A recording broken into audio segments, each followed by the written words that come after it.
Hello, everyone. Welcome. You're watching #EndSARS Conversations with Nia Black Amuzie. I'm your host, Nia Black Amuzie, and I want to say a special welcome to all the Nigerians and non-Nigerians across the diaspora that have tuned in today. And welcome to the Nigerians in Nigeria. We truly sympathize with you guys. We know that it's really hard back home for some of us in Nigeria.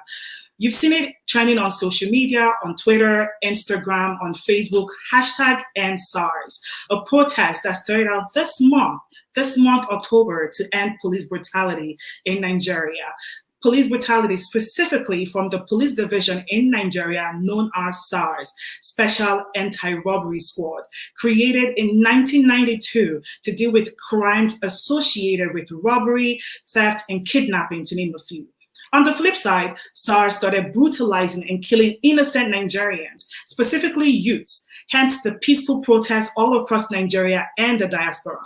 In a very, very sad turn of events, 2 days ago, on Tuesday, October 20th, protesters at the Lekki Tollgate were ambushed and shot by the Nigerian military, killing 77 peaceful protesters in what Nigerians are allegedly calling an orchestrated and strategic effort to silence peaceful protesters for financial gain.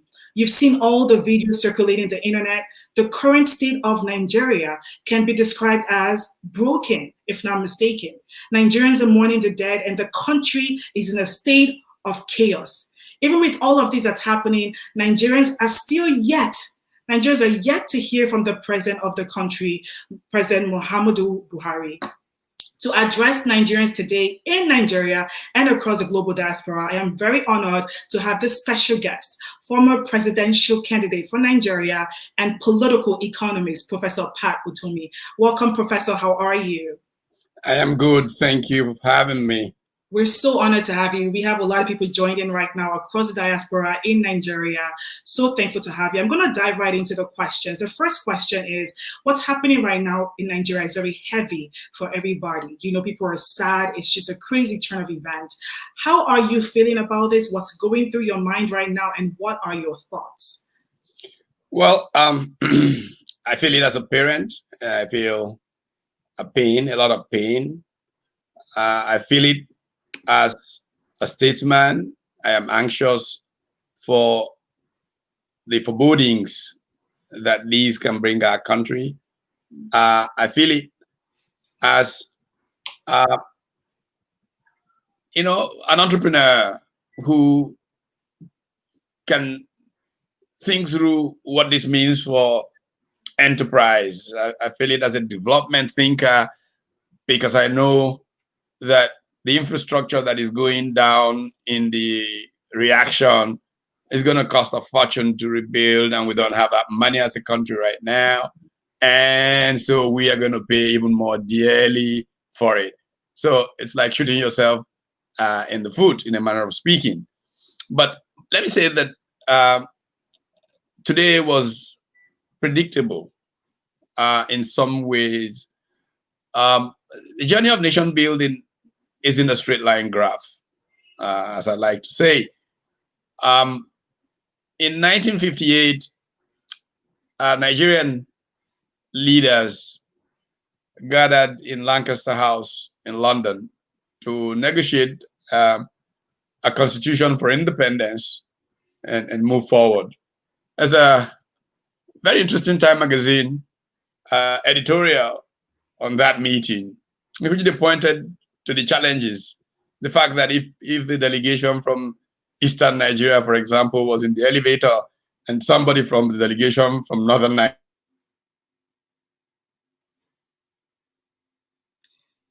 Okay, it looks like we've lost Professor, but he's going to come back in. As you guys know, there can be technical difficulties, but fingers crossed, we're going to get him back on again. In the meantime, if you guys have questions, please, if you watch my shows, you know that I always want it to be a community conversation. Please type in your questions so that we can ask our Professor once he's able to log back on again.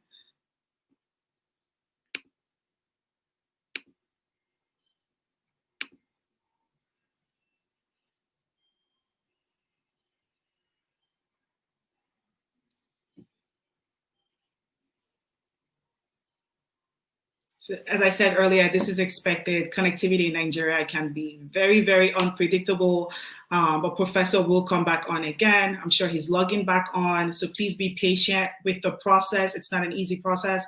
In the meantime, if you have questions, if you have comments, what are you guys going through right now? What's happening in Nigeria? Please comment. I want to hear from you and ask your questions. He is going to log back in again. This is just a brief pause in today's conversation.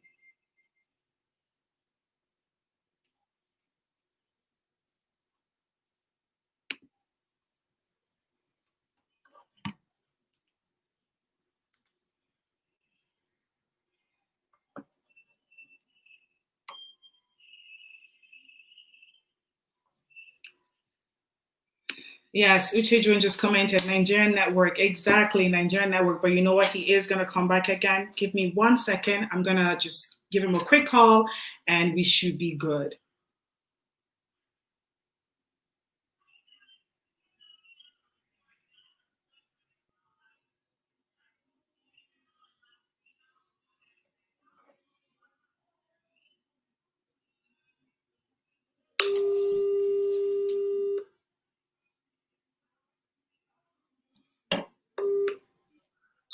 Hi, I'm not sure what happened. My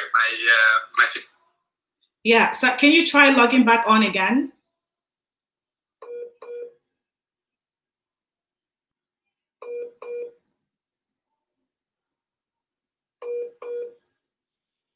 So I have Professor Pat on the line. He's trying to log back on. So please be patient with the process. You guys already know how it goes. Virtual interviews are never straightforward, but we're going to get this rolling. Professor, are you there? Hello, yes, I'm here. Okay. Can you try? I was just saying that I don't know what happened. My screen just went blank, but I'm back, coming back on. Okay, you're coming back on. Okay, so seconds, all things being equal. Okay, thank you. May just be back on. Okay, we'll wait on you. Thank you so much. All right. All right. So apparently his screen just went off, but fingers crossed, by God's grace, all things being equal, he's going to log back on in the next 2 to 3 minutes. I do see some questions coming on. Why is the president yet to address the citizens? Yes, that's one of the questions we're going to address today. He is coming on, everybody, so please be patient. We're going to get through all of it. In the meantime, I will read through some questions and comments. So Aduko said, part of what we are fighting for, but we are here for the change. Exactly. This generation is just here for the change. We're ready to change things in Nigeria. Uche Juan Ade Williams said, it's terrible. It's terribly sad what's going on in Nigeria. I can't even describe what we're feeling. What's the way forward? Why are our leaders not taking action to make things better for the citizen? These are good questions, really, really good questions. And I'd ask this question, why is the president yet to address the citizens of Nigeria? All right, so we're waiting for Professor Pat to log back on again. He said, if all things being equal, he's on. I'm gonna add him to the broadcast. All right. Sir, welcome back. Thank you. This is bizarre. It's not usual at all. But anyway, screen suddenly went black. Anyway, before I disappeared, I was saying that I went back to 1958 Lancaster House Conference and how Time Magazine editorialized on what was going on and the distrust between the various parties. And what is interesting about the Time Magazine comment was, hey, nation building is not going to be easy.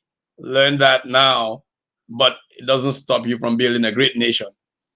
And I still take that view about Nigeria in spite of all the challenges that we have gone through.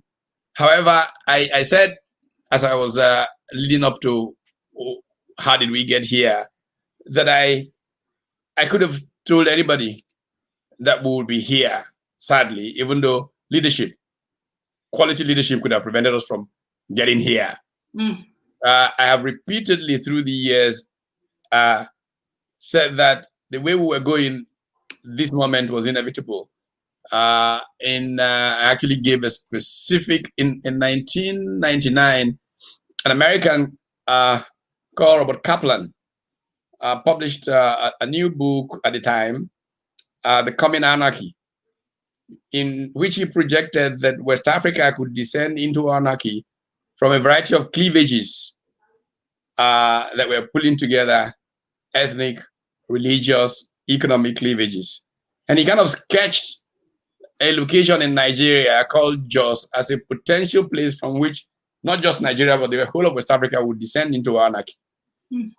Robert Kaplan had written a similar book about the Balkans. It was titled Balkan Ghosts, which kind of anticipated what would happen after Tito's death in Yugoslavia. And by the way, it panned out like he predicted. So it's just a matter of trend watching. The trend suggested that if we didn't do anything dramatic, if we didn't get quality leadership, our country was bound for a point of anarchy. Back in the 90s, I used several references to the road to Somalia and things like that, just to wake up the Nigerian leadership elite. At a point, I actually founded a social enterprise group, or if you want to call it a civil society organization, that was called NUTRA, Nigerians United to Resist Anarchy. Because if you are smart enough and put yourself to task looking at the future, you could have been able to tell 20 years ago that we would have the kind of violence we have all around Nigeria. Because you looked at economic policy choices that were being made. The Nigerian elite was getting consumed by easy money. They don't want to produce. They want the good life. Oil had come, made it easy for state capture to lead those who have access to authority and power to build up enormous material resources without really producing much. But they convinced everybody they were the big men in town, private jets all over the place. I said in another webinar I participated in this morning that one of my saddest moments was when in 2014 or thereabouts, president at the time, Goodluck Jonathan, actually dared to suggest that if you wanted to know Nigeria was thriving, the evidence was there that it was the fastest growing private jet market in the world. And I thought, this is, please, I had to call somebody, beg him not to make that statement again. Exactly. Of course, the following day, he repeated it just for emphasis, that a few people were essentially just screaming off rent and buying private jets, while the population was progressively, anybody who understood any economics would see that the population was progressively getting poorer. It's not rocket science that by 2018, just 4 years after he made those statements, the Brookings Institution would publish a study that showed that Nigeria had overtaken India as the biggest collection of the poorest people on the planet Earth. Even though India's population is probably 7 times that of Nigeria, it just shows the severity of the situation in Nigeria. What leaders who have capacity do everywhere in the world is they look at trends. If we had leadership in Nigeria, our leaders would have seen these trends clearly many, many years ago. And there's enough endowment in Nigeria, if we did just the right thing, invested in our youth, we would reap a huge demographic dividend from our youth bulge. But instead, they were interested in private jets and the vanity run. And with any intelligence, you could therefore extrapolate where things were going and come to where we reached by 2019, and then, of course, 2020. Exactly. So that's how we unfortunately got here. Where we are now. Right. Professor, a lot of people are asking this question in the comment. I'm going to tie it into my question. Nigerians are torn. Like I said earlier, the country is in chaos. If you see videos from what's happening in Lagos right now, we don't know how to move forward. It's been more than 48 hours since the incident at Lekki Tollgate. More than 48 hours, right? And yet we still haven't heard from our president, President Buhari. Hillary Clinton has called for President Buhari. So many international actors has called for him, but we still haven't heard from him. Where is President Buhari? Do you have any intel? What is going on? What are his plans? And where do we go from here? Well, I guess you've got to understand the styles of different people who get into authority positions. His style is not to be visible. Unfortunately, that's his style. It might not be the way that traditional leadership hold things together. Of course, naturally, whenever there is a crisis, the traditional way of seeing leadership is the man charges to the front, takes control and says, this happens, I'm on top of this, you do that, and you talk to the people to give them strength. Exactly. But that's not his style. I mean, it didn't start today. It's always been that way. So I don't think people should be shocked. I mean, as his aides have explained, presidents communicate in different ways. He can communicate through his aides, he can communicate. So they're asking you, why are you worried that you've not seen him? There's a different approach to leadership. So I don't know where he is. I believe he's in the villa. I think the Lagos State governor this morning more or less was complaining that he tried to reach him yesterday a couple of times and did not succeed. What we should do is, I say this with every sense of responsibility. It's not the first time I'm saying it, even before him. I think the Nigerian people have to recognize that there's a problem with leadership in Nigeria and should be able to take a hold of the rudder for themselves and pretend they don't have a government. And I don't say this snidely. I say this with every sense of responsibility. And I did start from Buhari. I went before Buhari in making this comment. Because I think that there's been a misunderstanding of what the nature of social organization that makes societies make progress should be. And in the face of that, we can more creatively solve society's problem instead of pretending that we follow a tradition or a pattern similar to others and not get things done. There definitely is a problem with leadership in Nigeria. And, for me, my perception, and people in the comments are saying this, my perception of a president is a person who's visible, a person who's at the forefront of everything. So my idea, my thought and understanding is if you decide to take on that position, you should be ready to address your people. It's quite unfortunate that the president of Ghana heard from our president and reached out to the Nigerian people before, the Nigerian people heard from their president. And this is what the president of Ghana, Nana Akufo-Addo, said. He said, I joined all well-meaning persons in calling for calm and the use of dialogue in resolving the end-SARS impasse in Nigeria. I have spoken with President Buhari, who is committed to this end and has begun this process that will lead to reform. We haven't seen anything yet. Imagine the president of Ghana speaking on behalf of our president to the Nigerian people. Such a disgrace, if I can say that. But then I have another question for you, and this ties into what happened at the Lekki Tollgate. On Tuesday, October 20th, like I mentioned earlier, a lot of evidence right now are suggesting that this was a very strategic and well-orchestrated effort to silence the protesters from what we see. That's what we're seeing right now in media. I keep saying allegedly because as a person in media, you definitely have to be careful between what's fake and what's real, fact and fiction, right? But it really shows that this happened in stages. First, the CCTV was taken out. Then lights were turned off, street lights were turned off, billboard lights were turned off. Then shots were fired. Who do we blame for what's happening right now? Who do we blame for what happened, my apologies, in Nigeria, in Lagos, at Lekki Tollgate? Well, I think that we do need a major inquiry.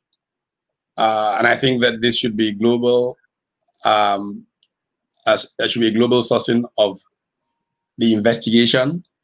I do not believe in this sovereignty talk. This is our territory, we tell you no.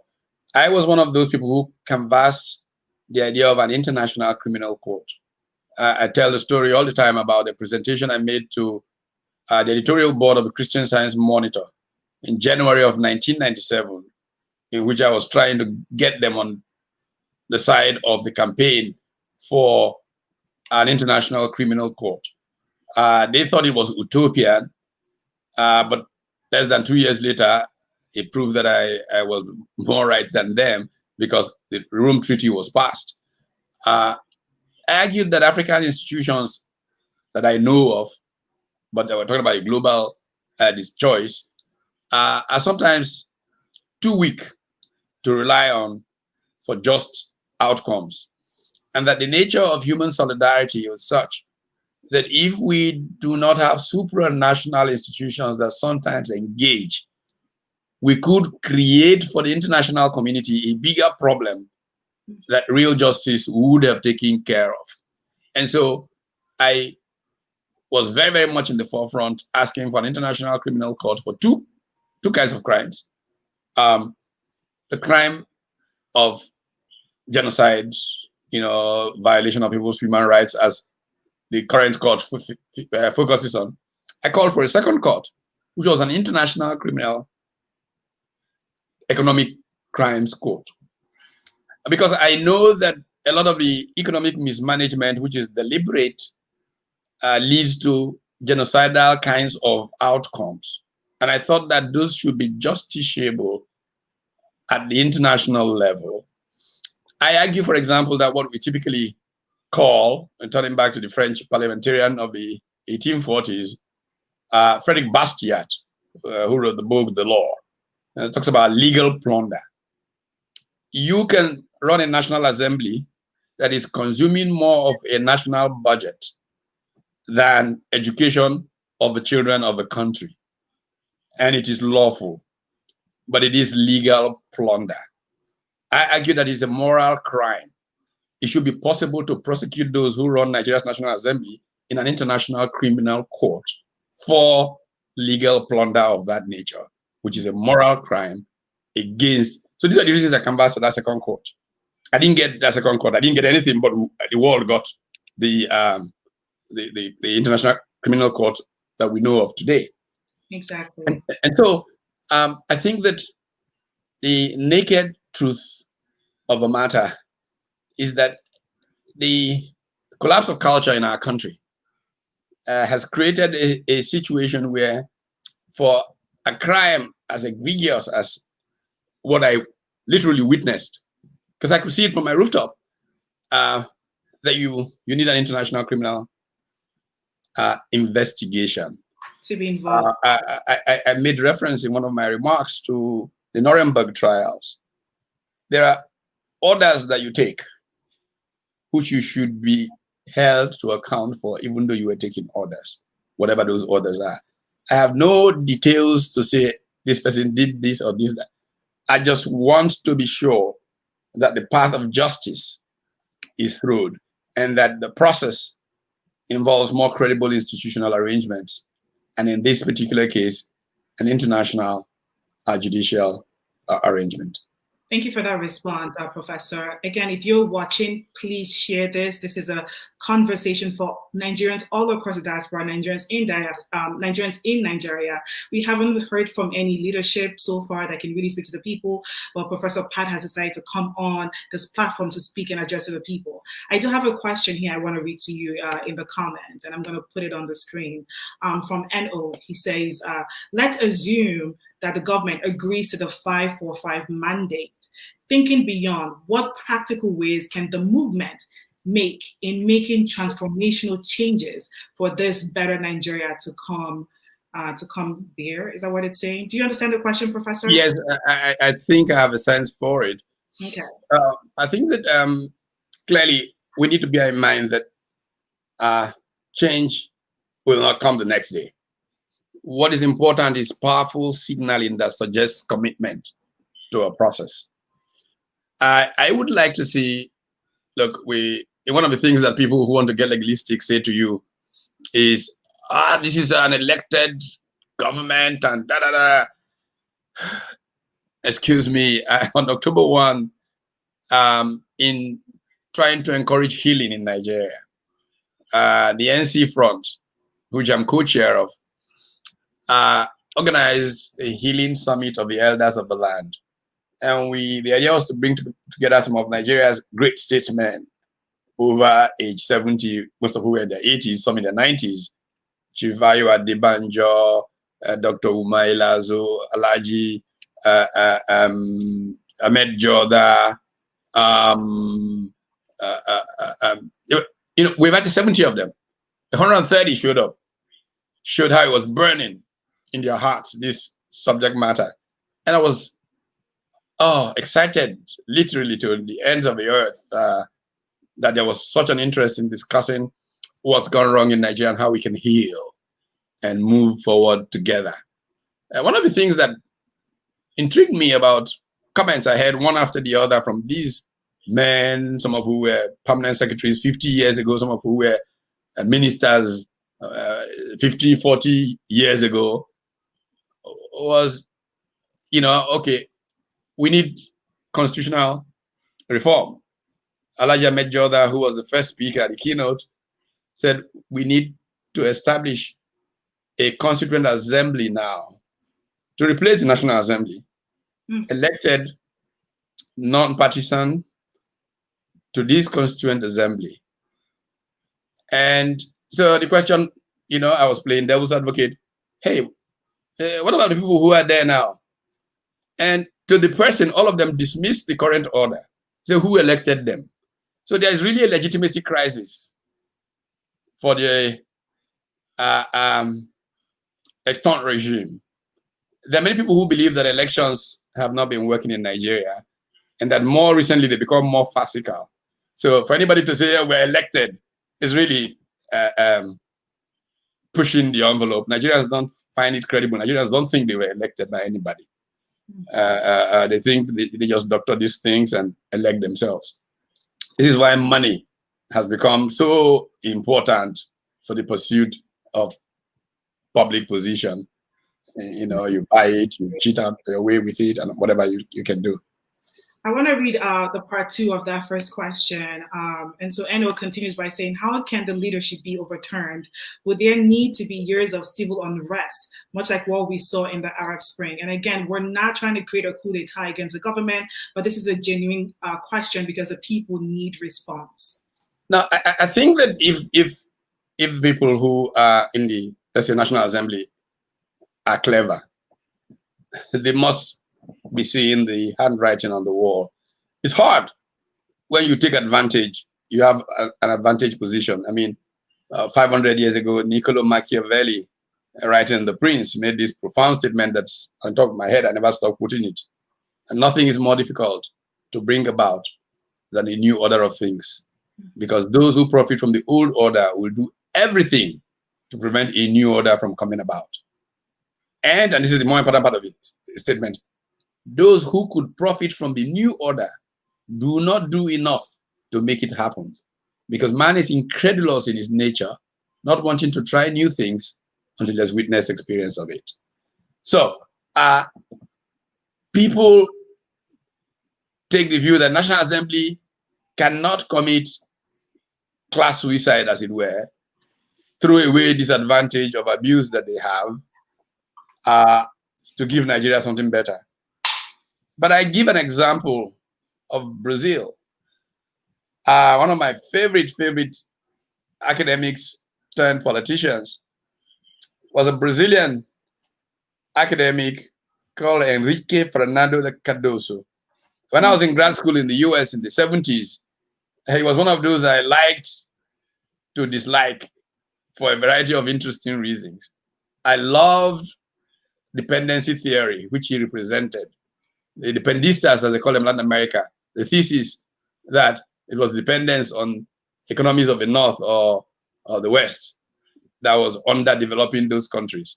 I love the thesis, but as I said in a conference in New York in 1980 or 79, it's elegant theorizing with no redemptive value for the people. I always like to see theses that show me how I can solve a problem, not one that elegantly explains reality. Mm-hmm. And so I was critical of Cardoso as a scholar. Now he returned to Brazil from exile in Chile after military left power, became foreign minister. Mm. And things were so bad, the lifespan of the finance minister was a couple of weeks, really. They were changing them. And one day the president named him finance minister. And Cardoso, cut a long story short, put together some of Brazil's bright young economists, and the path they suggested was the exact opposite of what Cardoso's intellectual life had been about. His group of people, colleagues, Osvaldo Sunkel and others, used to argue for selective delinking from international capitalism.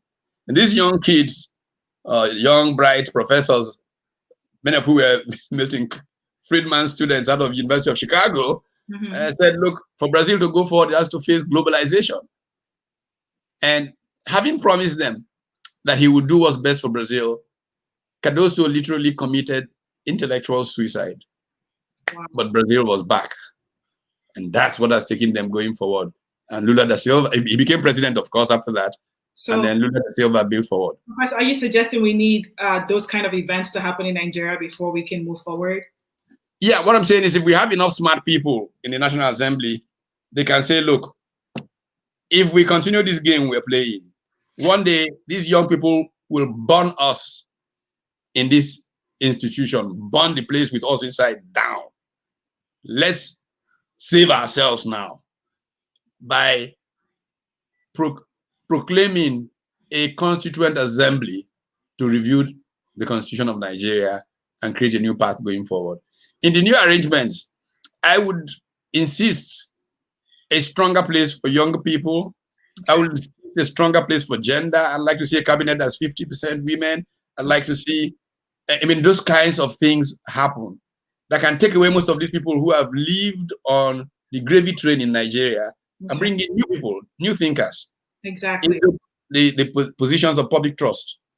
I have said repeatedly for years that anybody who is in public office in Nigeria, because our circumstance is different, straight for more than 12 years is a social parasite. He needs to get out of the way and let some other people come in and try their own luck. Exactly. Because most times they become even so distant in public office from reality that whatever choices they make cannot reflect the interest of the people because they're disconnected from society. Thank you for speaking so candidly. Very, very well outspoken. I do want to go back to this question about where Buhari is, because it's really coming in the comments even more. And Adedoyi said, and this is what a lot of people are saying on social media, rumors are that Buhari is dead. Is there any truth to that? You know, of course, I brought up the quote from President of Ghana, but what do you have to say? Because this is everywhere on social media, on Twitter, on Instagram, on Facebook. Now, I don't have any way of telling exactly, but I don't think so. I believe that he's there. I believe, as the governor of Lagos was said to have said this morning, he tried to reach him twice yesterday, but he then got a call from the chief of defense staff, I think. They said the president said you called, even though he didn't speak to the president. But I do have friends also who have made calls to the villa and said that the chief of staff had gone in to meet the president the day before yesterday. So I think it's fair to assume that he is. I spoke to some governors of the Governors Forum who said their chair, Kayode Fayemi, was in Abuja because he was trying to meet with the president about developing conditions. So I do think he's there. Yeah. Has a different leadership style. I do want to ask this question from Derek Obialo. If you guys don't know, Derek Obialo ran for public office here in Houston, Texas. And he says, why isn't the government revising the salary and benefits of legislators and state officials and eliminate or make it illegal to have pensions for political office holders? These schemes are legally robbing the economy and are untenable. Is that the word? Why didn't he propose it when he was in the National Assembly? Is he not part of the old order we are fighting against today? What response do you have to that, Professor Pat? But who is this person who didn't propose it? I think it was a question about why did somebody propose it? The question was at the end, these schemes are legally robbing the economy and are unattainable. Sure, I agree. But I think it was a question of, is he not part of the old order? Oh, yes. Who is that person? The president, he said, why didn't he propose it when he was in the National Assembly? Is he not part of the old order we are fighting against? That's a good question. But if you want to just respond to the first part of the questions where he says, why isn't the government revising the salary and benefits of legislators and state officials and eliminate or make it illegal to have pensions for political office holders? Yeah, it's down to the point I was making about legal plunder. Okay. While it is legal, because these fellows get to enact a law that says they can, as a former governor, have a house in your state capital, paid for by the people, probably cost the people $1 billion, have another one in Abuja, made by, have X number of cars, X number of security persons, get salaries several times the the amount you need to pay a whole local government a month for one person and all of that. And this is what I call, this is a legal plunder that I call a moral crime. There is no reason why any public official should earn higher than a university professor. I tell people all the time that Professor Elebute, who used to be provost of the College of Medicine at the University of Lagos many, many years ago, he's passed now, I used to tell us every time that the day he was named the professor of medicine in 1964, his salary as professor of medicine at the University of Lagos was higher than that of the Prime Minister of Nigeria. But this current political class has managed to just put all of those measures of value on their head. The average university professor in Nigeria today still earns no more than 400,000 naira or so a month. The average legislator, in all kinds of guises, constituency project, the numbers I hear, I don't have any way of knowing exactly. Mm-hmm. It takes perhaps $1, $2, $3 million. It is unacceptable. It's a moral crime. I think maybe part of the question he was asking why I have never been in National Assembly, by the way, if it was meant for me, because I've never been near the National Assembly. Again. Yeah. So maybe it's a misunderstanding of something. But you did. So I have always argued about this and against these pensions. I think they are immoral. I think they should not be accepted by society. But they find all kinds of excuses to cover it up. And I've challenged repeatedly, and they all know my view in National Assembly.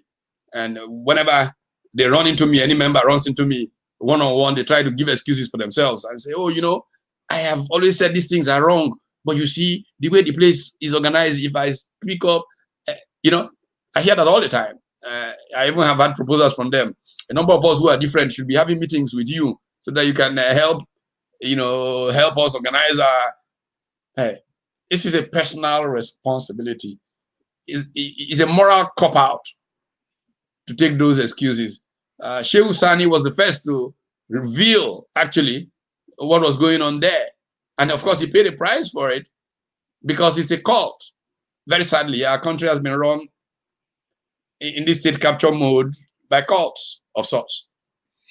Professor, we're going to move on to a different question. We do have a lot of questions coming in, and everybody, I cannot ask all the questions. We have less than 30 minutes left for this conversation, but I will ask this question that connects to my question about reforming the police. And this is from, for everyone who's logged on, this is from my dad, Eddie Black. He says, what is the solution with the Nigerian police, and how do we reform the system, allowing the youths, right, to be properly represented, to take up elected positions? The problem with the Nigerian police, let's be very frank, is very deep-rooted. SARS became the poster child of what was wrong with it. Mm-hmm. But the very nature of how the police runs in Nigeria is wrong. And it starts with the fact that the police is not part of the people. They said, police is your friend, but that's one of those statements you threw out. A national police organization of the type we have built is designed as an institution of occupation rather than institution of service in the community. This is why community policing, this is why decentralization of policing. Look, you live in the United States, policemen live in the community. When I was in grad school in Bloomington, Indiana, back in those days, the governor of Indiana came to watch a basketball match. His driver parked wrongly. The campus police knew it was the governor's car. He gave him a ticket. When you get into the neighborhood, the police fellow who you are dealing with probably knows everybody who lives around that neighborhood. So he knows you are from out of town. But in Nigeria, when you just bring somebody from, I don't know, Kotongora and bring him to Isuguato, he will see these people as these people, not my people that I have to protect. And that's why policing needs to be decentralized and governed in a way that make them committed to service to their neighbor, to their brother. That's the only way we can solve the policing problem, in my view. It is now that too alienated from the people to be a service. My apologies. We're going to go really quickly, Professor, if you don't mind. Another question from Akangwe Ayobami Damilola says, please ask the professor, what are the level of trust youth can invest on the president? And what gives you assurance that the old system that has failed to work with the same mode of men should still be considered, if not re-edited and re-elected? And I think this kind of ties into the other question, but you can just give like a brief response on why the youth should trust this current administration. We need to put young people in those positions themselves so that they are part of it, part of the governing, part of the execution of policing duties. I think also that we need to just reform the laws. Constitutional reform is critical for all of these things to go well. Exactly. You know what? I'm going to just shift this to like a lot of the questions I'm seeing in the comment. How do we move forward from here? Like I said, and I've been saying all through this interview, we are in total chaos. Have you guys seen the videos of what's happening in Lagos right now? What's happening all across Nigeria? How do we move forward from here? What are the practical steps to move forward? What should elected officials be doing at this moment? I think the first thing is that elected officials ought to be saying to themselves, we don't understand the dynamics of current reality. Let's show some humility and learn rather than. I give you a very simple reason. When these protests started, the organizers, and I wish I knew these guys, these young men and women who organize these things, they were brilliant. The way that they organized these things, and they got food to those locations. All these hungry chaps were coming and eating free food. They were so happy. You scatter the thing, the people couldn't find free food, they began to burn things and look for food. You see, just not connecting to that simple thing shows that the next generation is ahead of you in terms of thinking. So have some humility, sit back and really say to them, what do you want us to do? They constitute 70% of the population. If you're talking democracy, it is their country. They are the majority. A couple of you who constitute less than 5% cannot impose it on more than 70% of the population. That's the first humble thought that needs to go through the heads of public officials to start a conversation. Okay. If they can manage to let that sink in, then specific acts can take place. We announce immediately the arrest of X people who did this. Mm-hmm. That will appease many people. Then you begin to put in place certain things that you want going forward.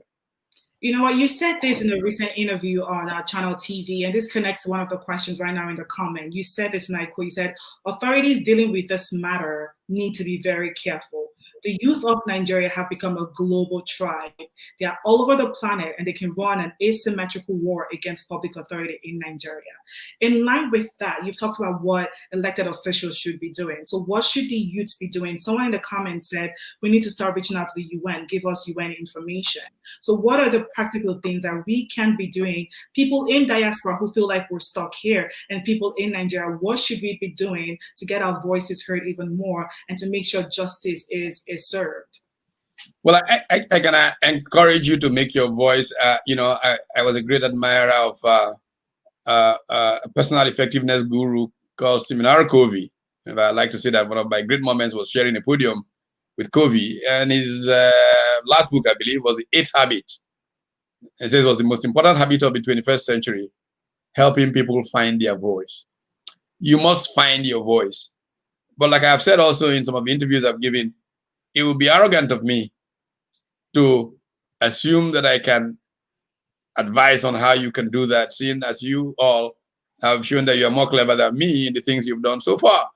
I think that you should just really apply yourselves, and you can find the best ways to do some of those things.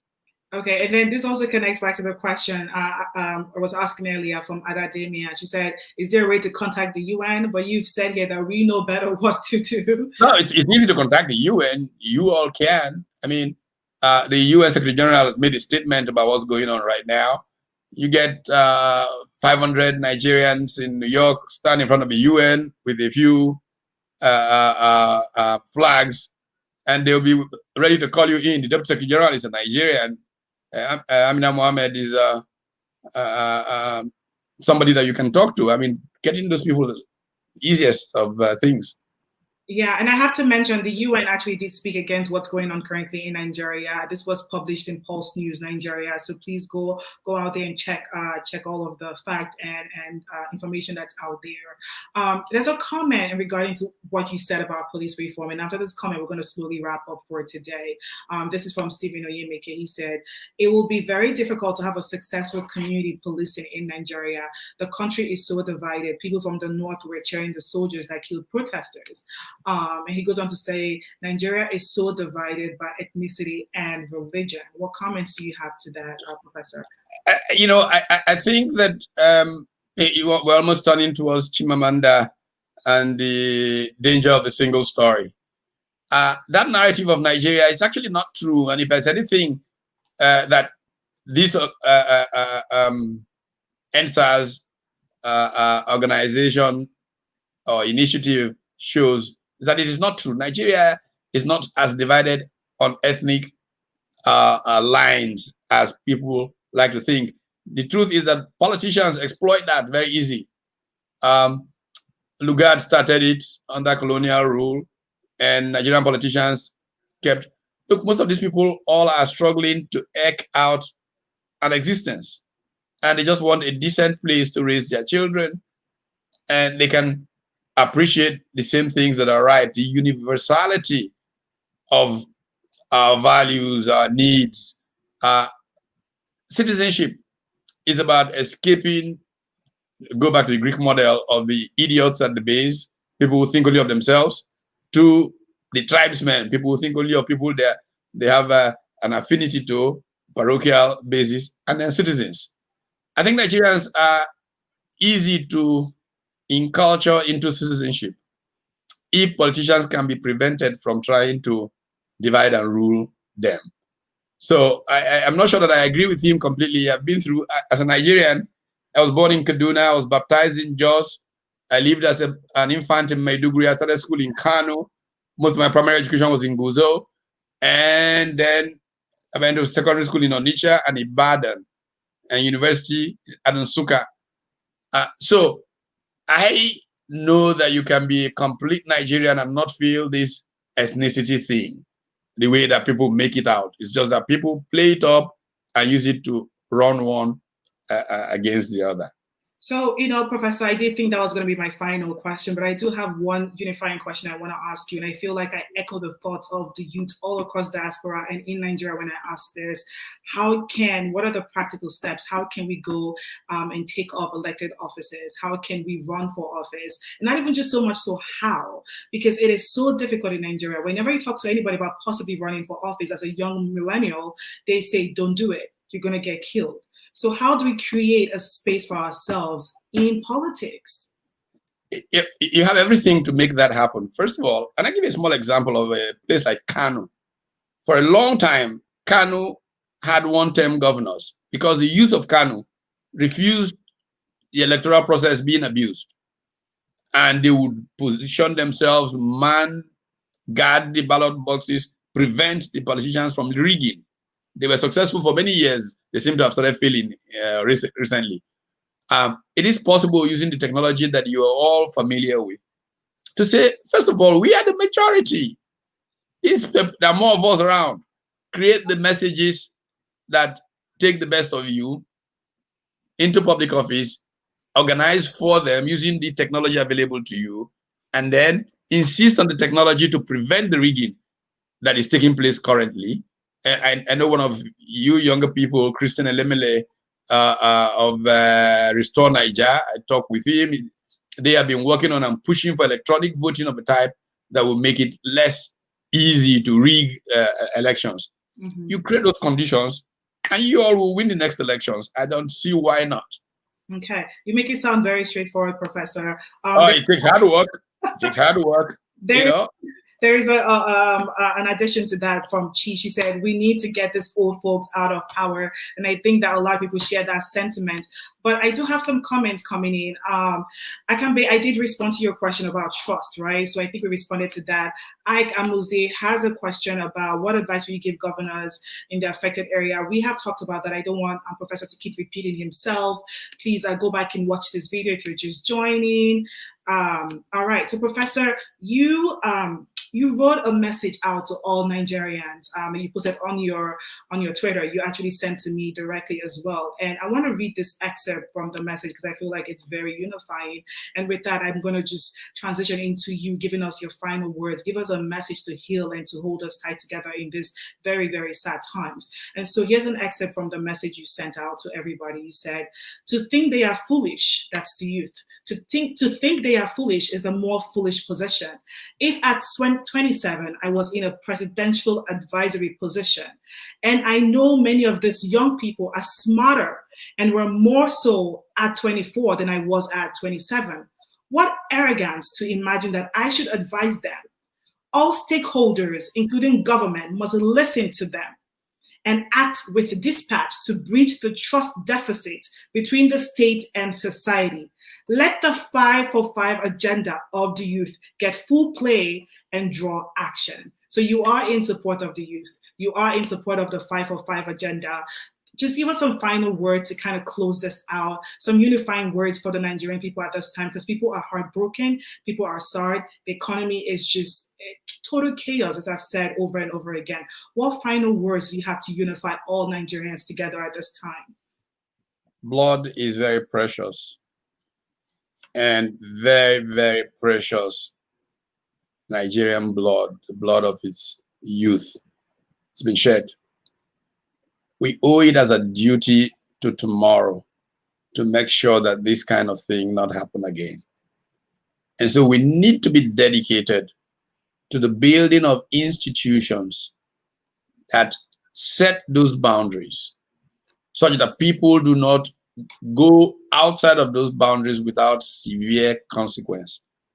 All through human history, in every society, the reason things go right, it's not because people here are better than people there. It's because they have stronger institutions. As Barack Obama said in Accra, Ghana, first speech he made as president of the United States on African soil, what Africa needs, strong institutions, not strong men. We keep looking for strong men. But what we need, strong institutions. And the way they are built is by continuous effort of the type that the young of Nigeria are making today. They must not give up so that institutions emerge that will make Nigeria claim the promise of its founding fathers. Thank you so much, Professor Pat Utomi, former Nigerian presidential candidate and a political economist. We truly appreciate you being here. We all believe in a new Nigeria. We hope that this leads to a new Nigeria. Thank you all so much for watching. I sincerely appreciate all of you. If you have any questions, please message me at niablackstudios@gmail.com. If you have questions for Professor Pat, please send it to me and I can send it to him directly. I believe he's open to addressing questions, even though his schedule is very, very busy. Professor, this has been a pleasure. Thank you for this whole process, for the journey. I truly appreciate you and everyone watching. Thank you so much again. Have a good day. Take care. Bye.